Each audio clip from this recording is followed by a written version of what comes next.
Bonsoir à vous tous, merci d'être avec nous dans le programme du soir sur World Info. On commence avec le décryptage de l'actualité. On va évoquer ce soir la Libye, un pays en crise, et cette conférence de la réconciliation annoncée pour juillet prochain. On en parle tout de suite avec Mamadou Diouf, notre éditorialiste. Bonsoir Mamadou Diouf. Bonsoir Samuel.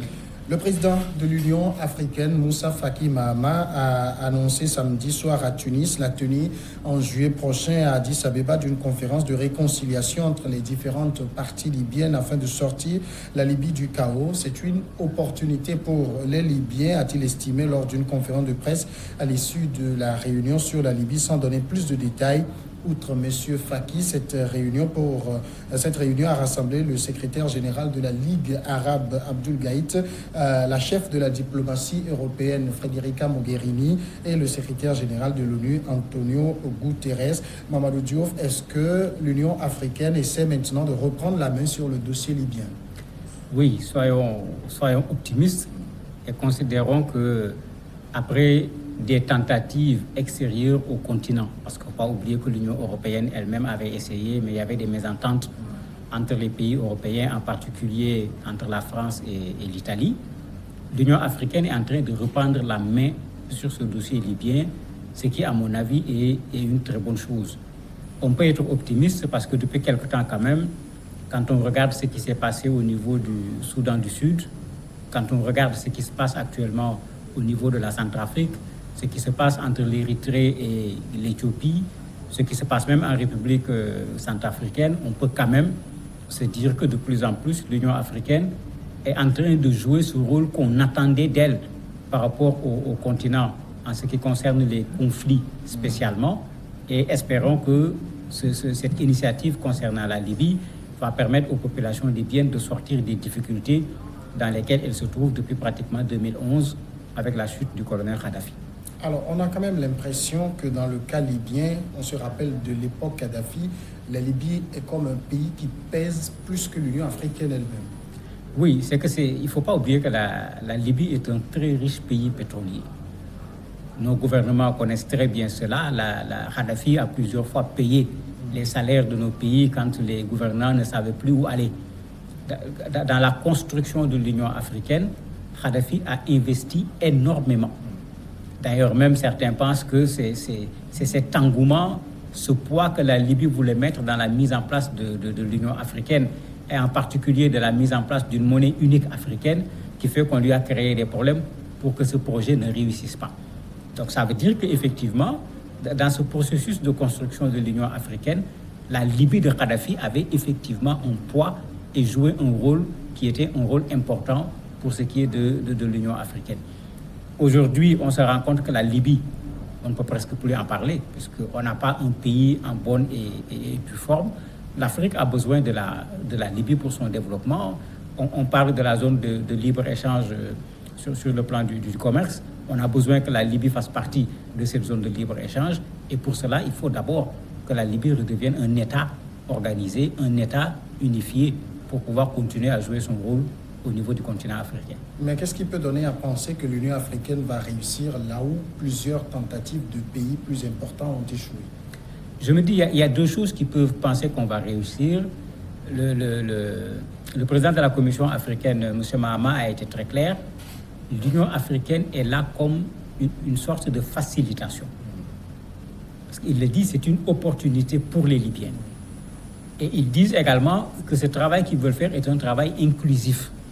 Ils ne sont pas en train d'être d'un camp ou d'un autre camp. Parce qu'un des problèmes pendant longtemps avec les médiations, c'était ça. On a même vu l'Égypte tenter une médiation, alors que tout le monde sait que l'Égypte soutient le maréchal Haftar. On a vu l'Union européenne tenter une médiation, alors que tout le monde sait que l'Union européenne et la communauté internationale de façon générale soutenaient le gouvernement qu'on considère comme le gouvernement officiel, puisque la Libye aujourd'hui est divisée au moins en deux. Il y a Haftar qui dirige une partie de la Libye, il y a le gouvernement officiel qui dirige une partie de la Libye, sans compter les groupuscules armés qui également détiennent une partie du territoire libyen. Donc cette approche qui consiste à dire aux Libyens, venez régler votre problème. Parce que c'est dans cette approche qu'ils sont. Ils ne sont pas venus dire, nous allons régler votre problème. Ils appellent les Libyens à venir régler leurs problèmes. C'est pourquoi on parle de conférence nationale. C'est-à-dire que les Libyens se parlent entre eux pour arrêter cette situation qui n'arrange aucun Libyen, sauf bien sûr un pêcheur en eau trouble qui est en train de trouver son compte dans une telle affaire. S'il faut parler du pays, la situation n'arrange en rien la Libye. Je me dis que cette approche peut permettre de réussir. L'autre élément qui peut permettre de réussir, on s'est mis ensemble cette fois, au lieu de se concurrencer. L'Union européenne est là, l'Union africaine est là, la Ligue arabe est là. L'ONU est là et à un très haut niveau, parce que c'est le secrétaire général quand même qui était présent à cette rencontre, ce qui veut dire que les gens sont prêts à mettre les moyens pour trouver la solution. Et dans les moyens, moi je me dis que la méthode utilisée ailleurs qui a marché doit être utilisée ici. S'il y a un groupe qui joue à, je ne sais pas, à l'indomptable, qui refuse d'accepter, si ces organismes mettent en place un système de sanctions, il sera dompté et on trouvera une solution comme on l'a heureusement trouvé dans d'autres pays. Ici, il est demandé, en tout cas Moussa Faki dit, il est grand temps que les acteurs discutent du sort du pays.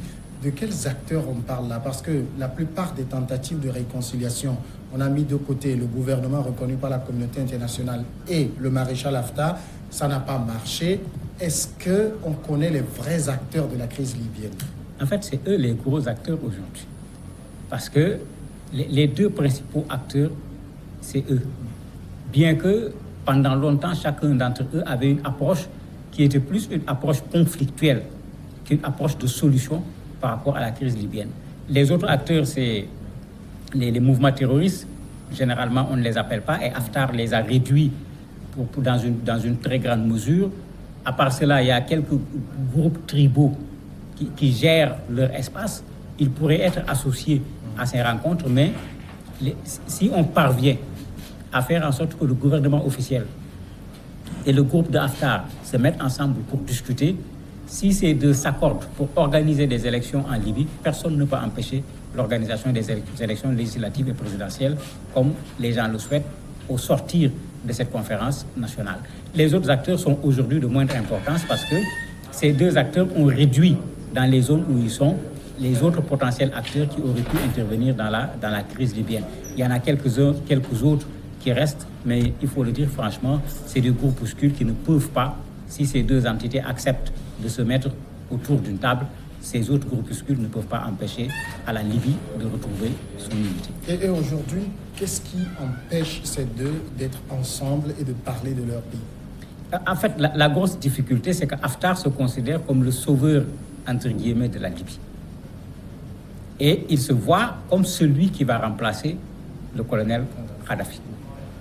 Mais les gens craignaient ce militaire et en plus, d'un point de vue géopolitique, Haftar a des gens qui le soutiennent.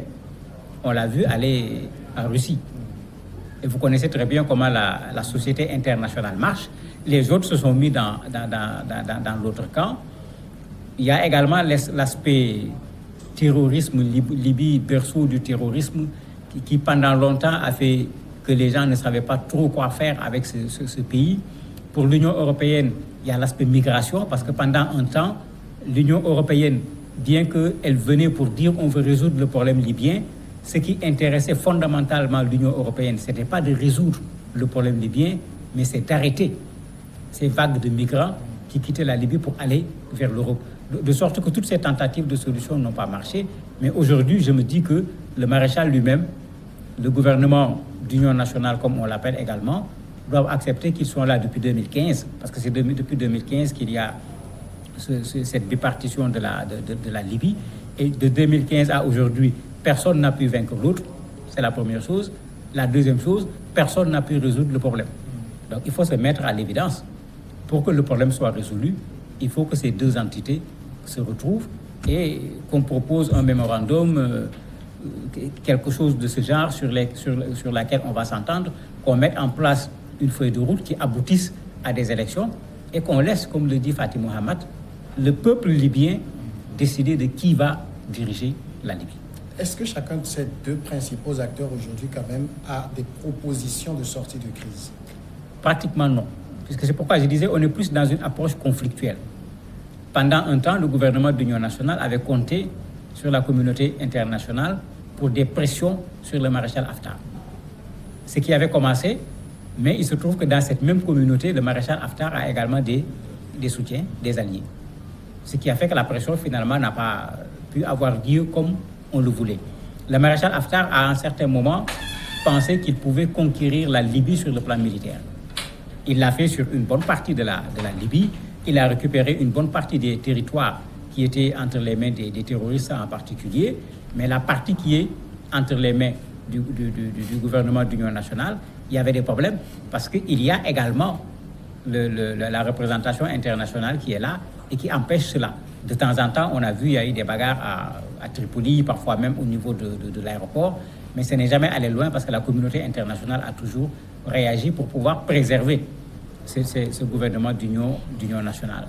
Donc, il est clair que l'un va difficilement vaincre l'autre. Les approches utilisées n'ont pas donné de résultats.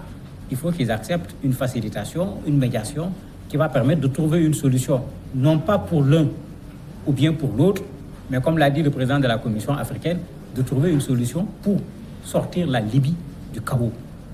Il ne parle pas de donner la victoire à un groupe ou à un autre, il parle de sortir la Libye du chaos. Et je me dis que cette approche pourrait même amener les populations libyennes à soutenir cette action de ces 4 organisations internationales pour pouvoir retrouver une vie normale.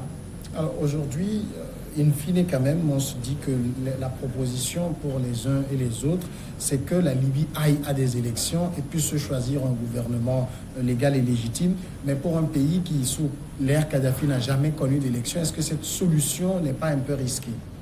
C'est pourquoi on commence par la conférence nationale. Parce qu'il est clair qu'il y a une sorte d'apprentissage que les Libyens vont devoir faire, sortir de la gestion tribale, parce que Kadhafi n'avait pas résolu cette question. Kadhafi avait laissé les tribus, il avait laissé les chefs de tribus, il les avait utilisés pour dominer la Libye. De sorte que quand on organise des élections de la sorte, vous imaginez, si chaque tribu pense que c'est elle qui doit diriger la Libye, le résultat des élections posera problème puisque tout le monde ne peut pas devenir président de la République. Mais l'approche qu'ils vont utiliser à travers la conférence nationale doit en principe pouvoir permettre aux gens de s'entendre sur des règles pour qu'on aille à des élections consensuelles sur la base d'une discussion qui a été faite avec une bonne partie, sinon l'ensemble des acteurs de la vie politique au niveau de la Libye, pour qu'au sortir des élections, qu'on ne soit pas en face d'une contestation qui va remettre en cause tout l'effort qui aura été fourni par ces 4 organisations internationales pour que la paix revienne en Libye. Est-ce qu'il faut dire clairement qu'aujourd'hui, la solution, c'est carrément la reconstruction d'un nouvel État libyen? En fait, ce n'est même pas d'un nouvel État libyen, c'est d'un État libyen. Parce que tout le monde est d'accord que sous Kadhafi, ce qu'on avait, parce que c'est en fait un des problèmes aujourd'hui de la Libye. Kadhafi n'avait pas mis en place un État dans le sens où les gens l'entendent de façon générale. Kadhafi avait à la limite son État, il avait son système de gestion qui n'a quand même jamais été capable d'expliquer clairement. On parle toujours de son livre vert, mais même quand vous lisez les livres verts, vous ne savez pas c'est du socialisme qu'on fait, c'est du capitalisme, c'est quel système d'État. Vous n'avez aucune information par rapport à des choses classiques que l'on connaît pour ce qui est de l'organisation d'un État.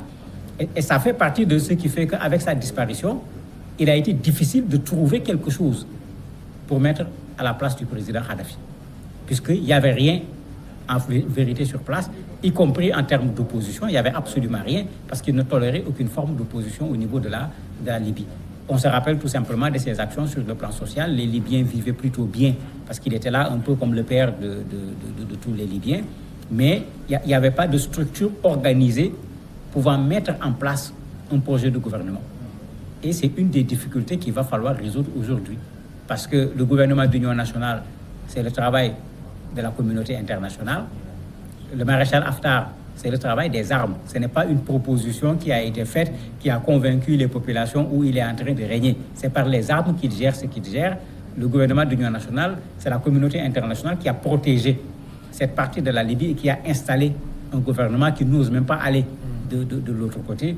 Je me dis que nécessairement, il faut qu'on s'entende d'abord avant d'aller vers des élections, si on ne veut pas que les résultats soient contestés. Mamadou Diouf, merci d'avoir répondu à nos questions. C'est moi qui vous remercie. Nous allons observer la pause et on revient après avec l'invité de ce soir.